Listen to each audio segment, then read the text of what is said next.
Five Nights at Freddy's podcast. I'm your host, Nick, and thank you for listening. On today's episode, we're going to be discussing the first 3 games in the Five Nights at Freddy's series. When dissecting a story as complex as the one present in Five Nights at Freddy's, you gotta start at the foundation before getting into broader subjects. In its adolescent stages, where the series was still being constructed by one man, the game's stories worked on a much smaller scale. The games were more prioritized in delivering on its dark atmosphere and tension-filled gameplay, rather than an overarching narrative that would create a universe that would span across a plethora of books and games. This is the Five Nights at Freddy's that most people probably know about. The rundown pizzeria, the night guard being hunted down by animatronics for not even minimum wage, and the spirits of children haunting this world eternally searching for their killer, an elusive smiling man in the shadows. This is episode 2, The Missing Children's Incident.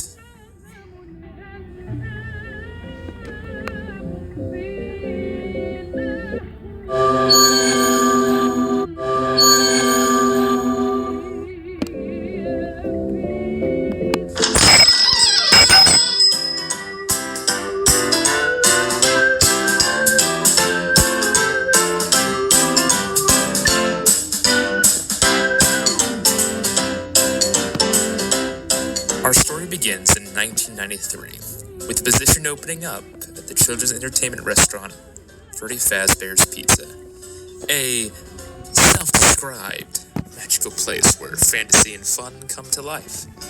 The location is reminiscent of its real-life counterparts of Chuck E. Cheese, or more accurately, Showbiz Pizza Place. Arcades line up the halls for children to win tickets to turn into prizes, and the pizza is either a bit too soggy or a bit too greasy and always has that weird aftertaste. Bright colors and loud music bounced off the walls while parents entertain themselves with idle chat with other adults, watching the theatrics of the children screaming and playing to their heart's content without a care in the world. And of course, there was the main attraction, the animatronic band. Hello, everybody. You ready to have a good time? I know I am. 'Cause it's Freddy Fazbear's Pizza. For kids, it's number 1. Freddy Fazbear's Pizza, where fantasy meets fun. Fun not actually guaranteed. Well, The seating mascot ensemble was led by the figurehead of the restaurant chain, Freddy Fazbear himself, accompanied by his bandmates, Bonnie the Bunny and Chica the Chicken, along with Fox the Pirate, who entertained children on his own private stage of Pirate's Cove. While some patrons could see them as a bit too uncanny, these robots have been entertaining the innocent heart of children for over a decade, through all the grime, tears, and unwashed grease-stained hands. They made children smile and marked a special place in their memories and hearts. Freddy Fazbear's Pizza. Get your pizza by the pound. Freddy Fazbear's Pizza, where all the kids are safe and sound. Unfortunately, while the restaurant used to be a massive chain hosting numerous locations, it has now become a remote pizzeria with the rare occurrence of anyone daring to take their child inside. Business slowed down so badly that management has been looking for someone to buy them out for months, but nobody credible or uncredible wants to associate themselves with the brand. A reputation made even worse by the poor condition of the robotic entertainers, who become well acquainted with the local health department. The pizzeria has been given numerous citations concerning health, sanitation, and staff and employee well-being, but the health department's main concern has always involved the stage performers.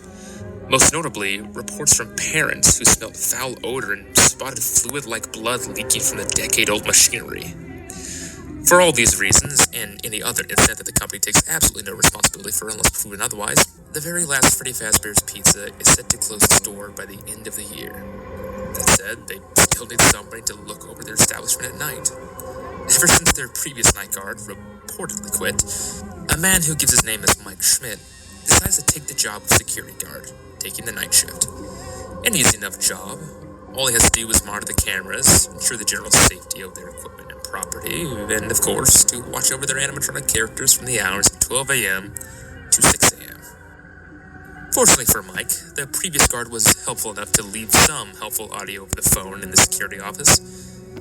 The man over the phone explains that he's recording these to you as he's finishing up his last few shifts of his final week, and that Mike will have nothing to worry about on his shift.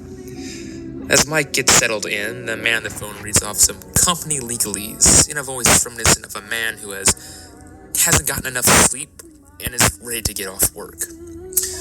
Quote, Phasma Entertainment is not responsible for damage to property or person. Upon discovering that damage or death has occurred, a missing person report will be filed within 90 days, or as soon as property and premises have been thoroughly cleaned and bleached and the carpets have been replaced, blah, blah, blah. Now, that might sound bad, I know, but there's really nothing to worry about. The animatronic characters here do get a bit quirky at night, but do I blame them? No. If I were forced to sing those same stupid songs for 20 years and I never got a bath, I'd probably be a bit irritable at night too. So just be aware, the characters do tend to wander a bit. They're left in some kind of free roaming mode at night. Something about their servos locking up, they get turned off for too long. They used to be allowed to walk around during the day too, but then there was the bite of 87. Yeah. It's amazing that the human body can live without the frontal lobe, you know? Now, concerning your safety, the only real risk to you as a night watchman here, if any, is the fact that these characters, if they happen to see you after hours, probably won't recognize you as a person. They'll most likely see you as a metal endoskeleton without its costume on. Now, since that's against the rules here at Freddy Fazbear's Pizza, they'll probably try to forcefully stuff you inside a Freddy Fazbear suit. Now, that wouldn't be so bad if the suits themselves weren't filled with cross beams, wires, and animatronic devices, especially around the facial area. So you can imagine how having your head forcefully pressed inside one of those could cause a bit of discomfort and death. The only parts of you that would likely see the light of day again would be your eyeballs and teeth when they pop out the front of the mask. Yeah, they don't tell you these things when you sign up. Evidently not. Now, we are never given a name for this man, so the community, and eventually the game's canon, dubbed him as Phone Guy. And Phone Guy's warning proves to be very valid. As the once static characters in the show stage begin to roam, the isolated pizzeria starts to emit abnormal sounds, echoing music, springs coiling, and metallic feet moving in the shadows of the night. Only ever once in a while spotting those anthropomorphic cartoons stalking about, barely visible through the erratic static of the camera panels, looking directly at Michael through the camera feed on the screen. Even more preternatural is whenever the animatronics get close enough, I can almost hear the faint imitation of breathing and groans leaking out of the suits.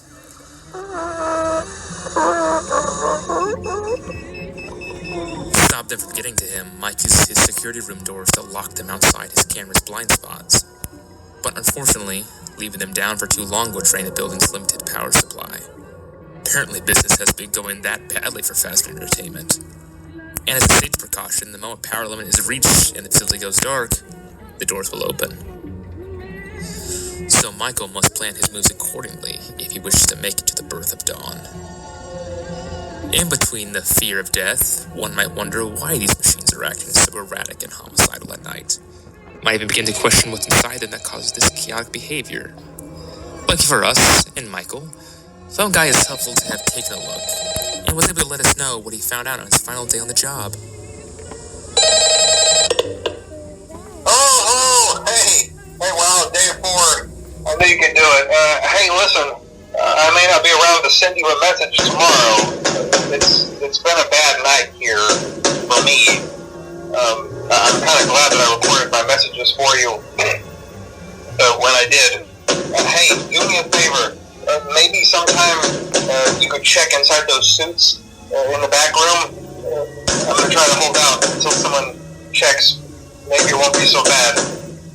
Yeah, I always wondered what was in all those empty heads back there. Oh no.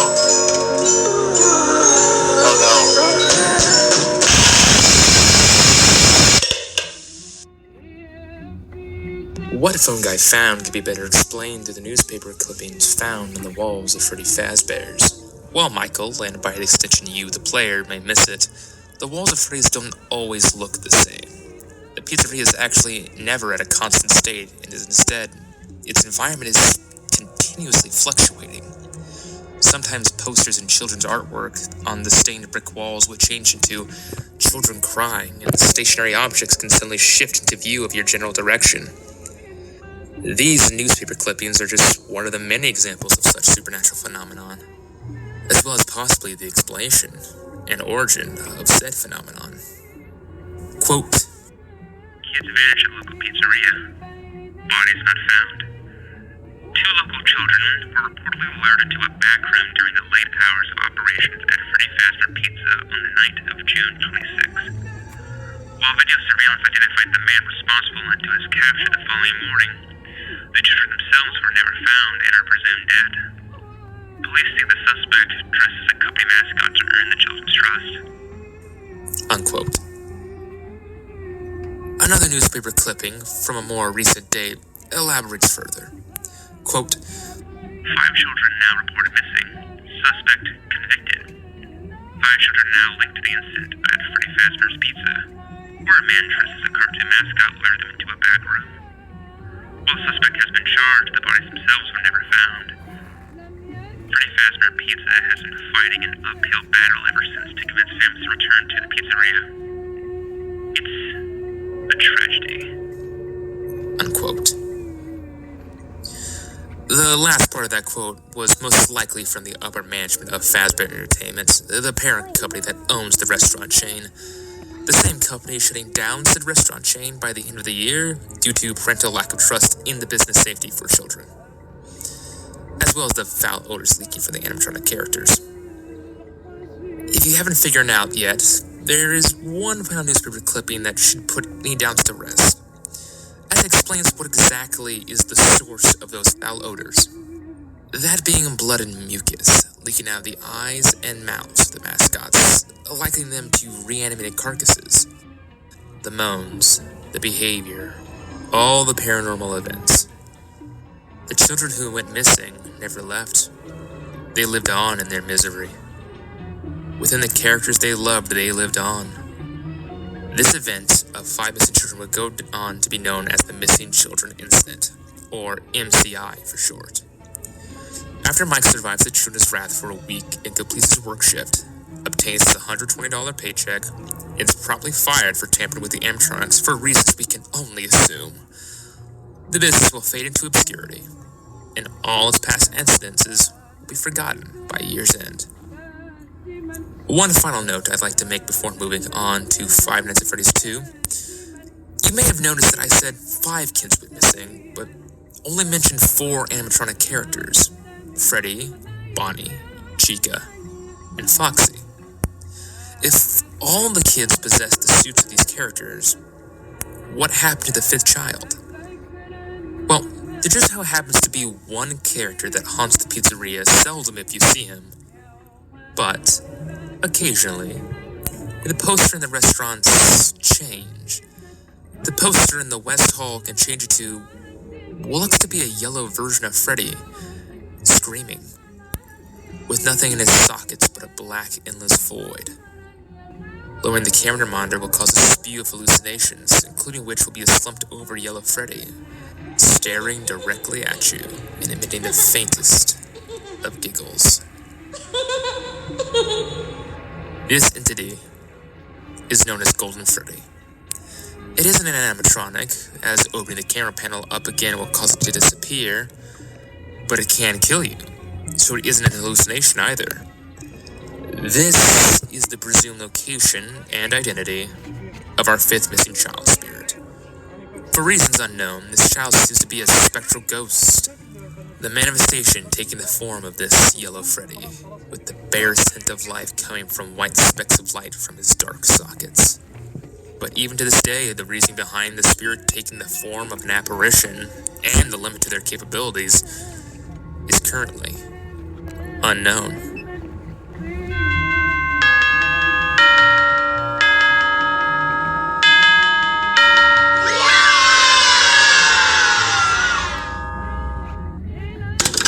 Let's actually take a minute to talk about the missing children's incident by spinning back the clock a little bit.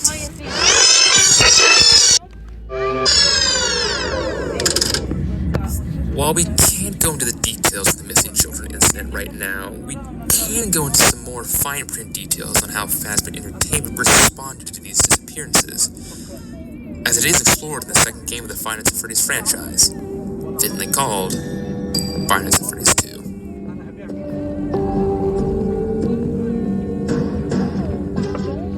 Taking place in November 1987, 6 years before the events of the first game, Fazbear Entertainment has been busy coming up with a solution for their PR nightmare of children disappearing on their business premises, even willing to pay a fortune to find some return on their investment in the company.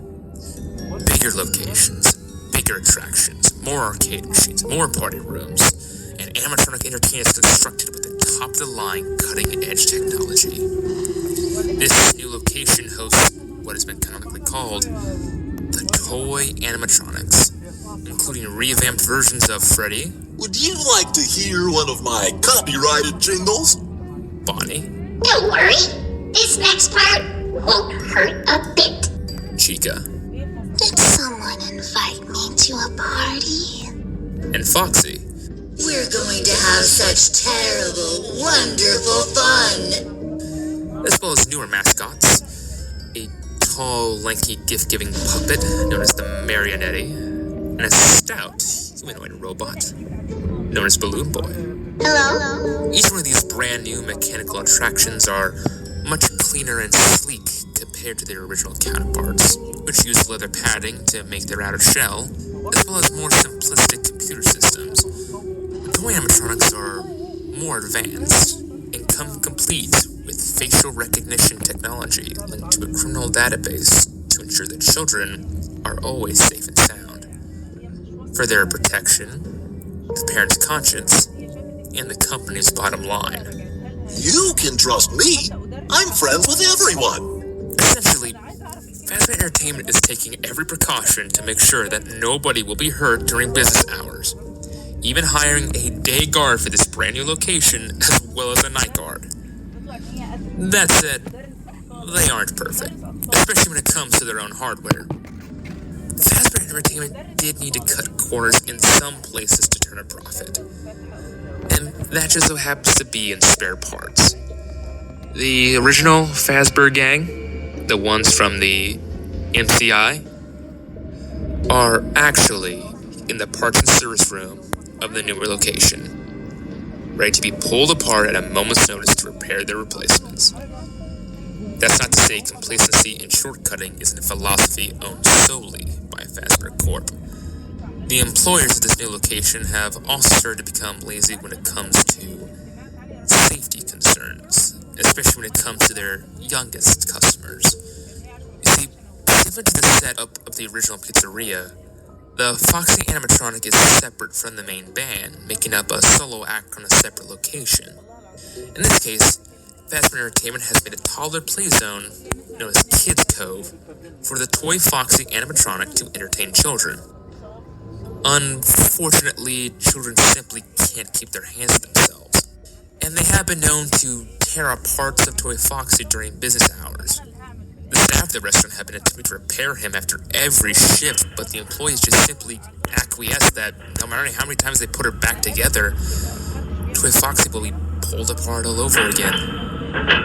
So, they gave up, and Toy Foxy was made to take apart and put back together again attraction. The employees even gave her a new name. They called him the Mango.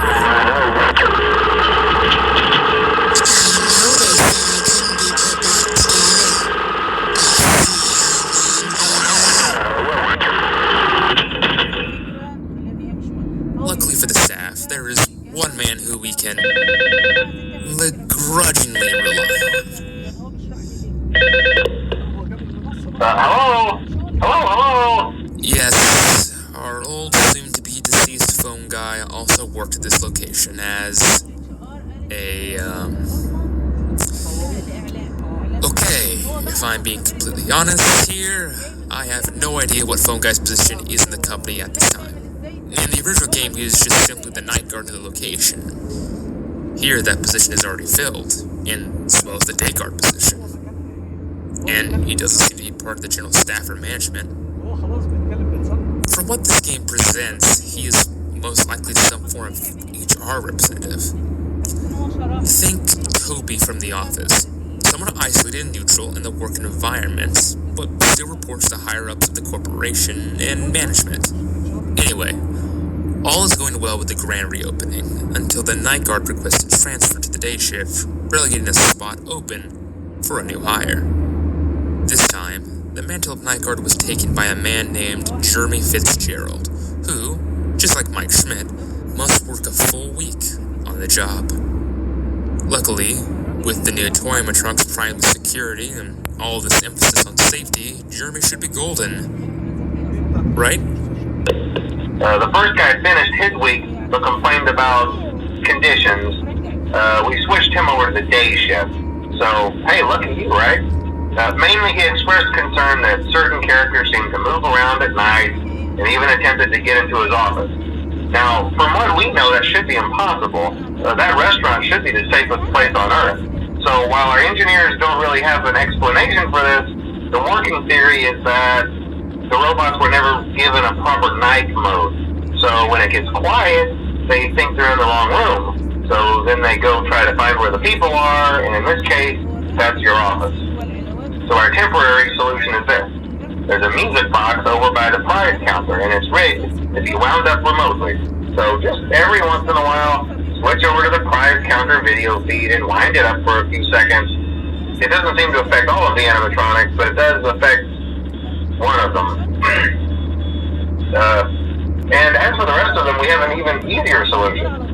You see, there may be a minor glitch in the system, something about robots seeing you as an endoskeleton without a costume on and wanting to stuff you into a suit. So hey, we've given you an empty Freddy Fazbear head. Problem solved. You can put it on any time and leave it on for as long as you want. Eventually anything that wandered in will wander back out.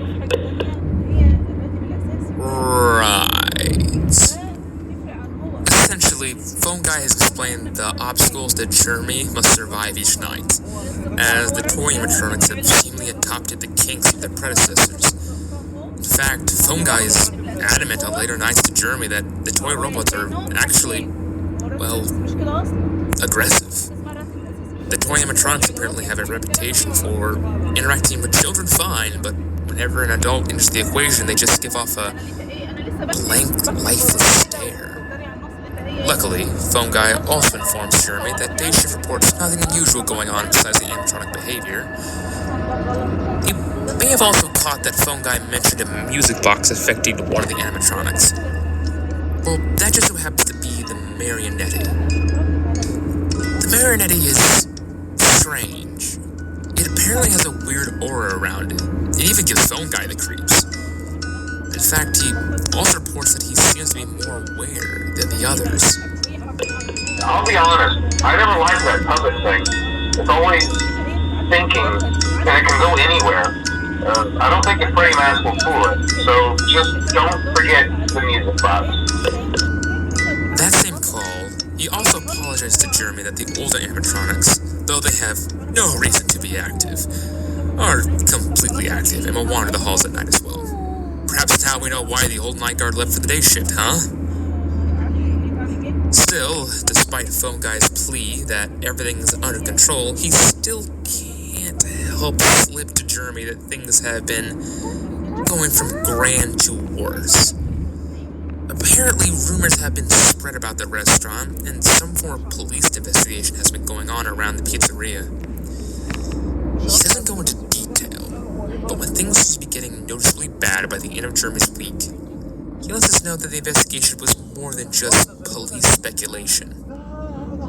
In fact, the whole building is on lockdown. With the exception of Jeremy, nobody's supposed to be allowed in or out. especially regarding any previous employees. Once again, Phone Guy doesn't go into much detail about the subject, but he does inform us that Jeremy will be transferred to day shift once everything has been sorted out, as the position has suddenly become vacant. Things are so bad that they are even trying to get in contact with the previous owners of the business. Not of Fazbear Entertainment, mind you, but the original pizzeria that Fazbear Entertainment bought out.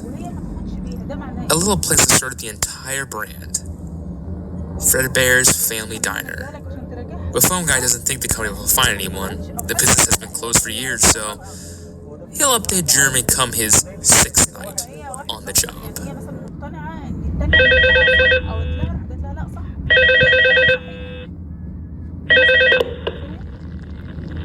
Hello. What on earth are you doing there? Didn't you get the memo? The place is closed down, at least for a while. Someone used one of the suits. We had a spare in the back, a yellow one. Someone used it. Now none of them are acting right. Listen, just finish your shift. It's safer than trying to leave in the middle of the night. We have one more event scheduled for tomorrow, a birthday. You'll be on day shift. Wear your uniform. Stay close to the animatronics and make sure they don't hurt anyone, okay? For now, just make it through the night. When the place eventually opens again, I'll probably take a night shift myself. Okay, good night and good luck. Once Jeremy's shift ends, the newspaper lets us know that new Freddy Fazbear's Pizza will be closing its doors for good. Only after a few short weeks, the new 20 animatronics are planned to be scrapped due to possible malfunction. However, the original characters will be kept for a reorganization of the company, even if that means operating on a much smaller scale with a much smaller budget. And that is the story of Five Nights at Freddy's 2. Jeremy moves to the day shift, and the night shift for the final night before complete closure is carried out by a man named Fritz Smith, who is also promptly fired afterwards for foul odor and animatronic tampering, but also probably just fired so Fazbear Entertainment didn't have to pay some random new hire schmuck for a single day of work. Now, I sense that you wish for a bigger picture, as I did keep this brief. What exactly went wrong with the toy animatronics? What happened to the day shift guard? What was that investigation all about? Why is the public so aware that a music box must be used to calm him down? What even happened to Jeremy? And what exactly is this original restaurant, even for the ones that hosted the withered original animatronics, called Fredbear's Family Diner? Well, let me enlighten you on a few of these mysteries, because to fully understand them, you need all of the puzzle pieces.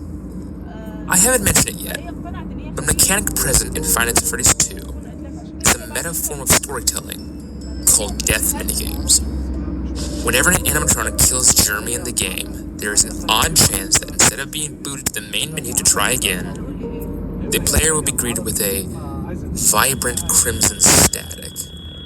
After it abruptly clears, the players will find themselves in an old-school Atari-style minigame, with a creaking ambience reminiscent of the hum of box televisions. These cutscenes have no dialogue and seldom have any written words, but each minigame is separated with a different phrase repeated on a loop from an otherworldly voice in the background, signaling off barely heard letters, spelling out short sentences or commands. Each minigame is different, but have a few recurring events. It usually has the player take control of a Fazbear mascot character, completing some arbitrary tasks like taking cake to the children as Freddy or moving to the show stage as Foxy. But over time, the minigames start to unveil their true intentions. For instance, the minigame where you take cake to the children as Freddy has you play the titular character inside a small room. This small location is, in actuality, representative of Fredbear's Family Diner, hence why no other characters are seemingly present. There is one oddity, however. A child outside the building, looking through the window, sobbing uncontrollably. As the game continues, a purple car starts to drive by, and a man represented in nothing but the color purple and a wide smile gets out of his car.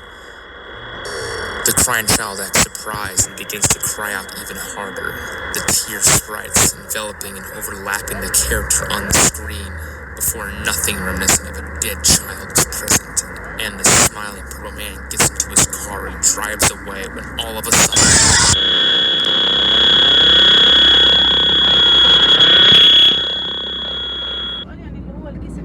the marionette jump scares the player, coming out of the black void of a background as if apparating out of the television screen. What I would just describe to you is an abridged version of the origin of the marionette. It was the first victim, the first child ever to lose their life at one of these establishments, even before the missing children incident. As two other minigames elaborate further on, that same purple man was behind the slaughter of the original 5 missing children, killing them all by disguising himself in a yellow suit to have gained their trust. As the police told us, he suspected back in the newspaper clippings that Five Nights at Freddy's 1, but his original victim, the marionette, was there. The marionette gave gifts, both literally and figuratively, to his victims, by giving them the gift of life, and allowed their souls to linger on in this world and the mascot characters they love. The final death minigame clears up the last few missing pieces, those being the investigation and what happened to shut the new Freddy Fazbear's Pizza down. Simply put, as you probably suspected, that day shift guard was the purple guy, and he killed another 5 children. The ominous voice in the background spells out SAVETHEM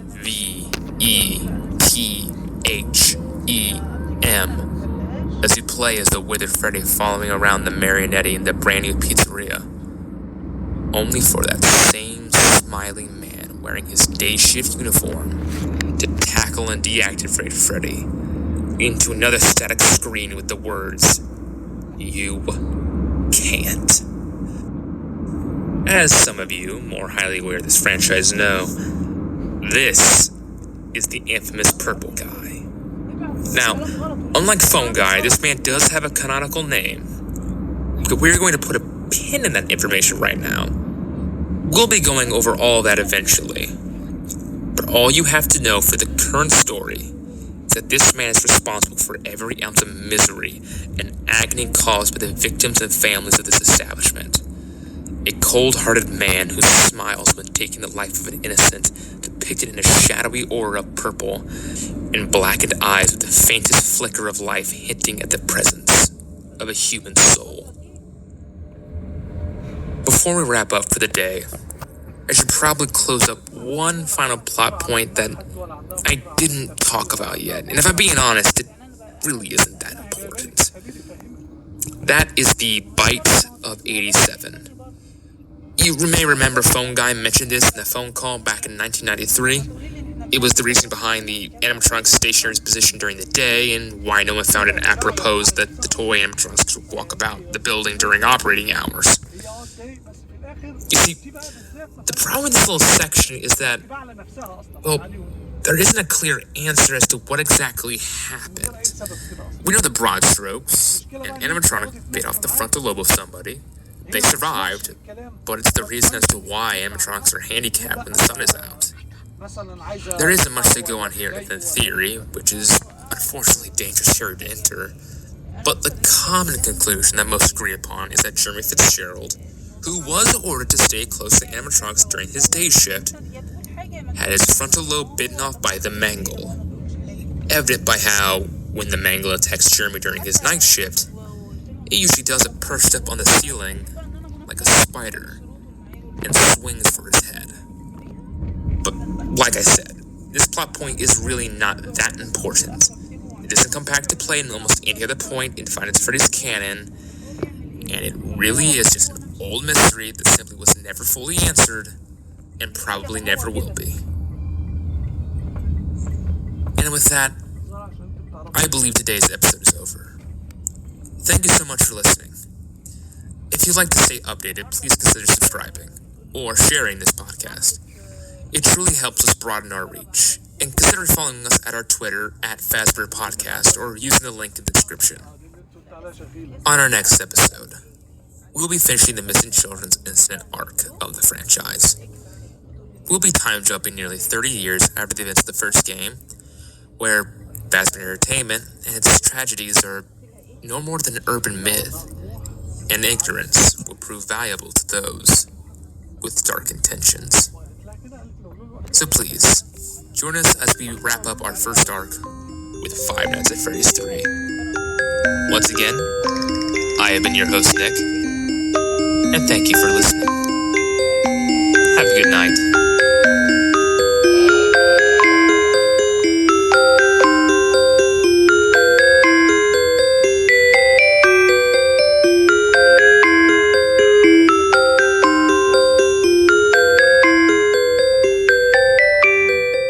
Dedicated to the man who made the Five Nights at Freddy's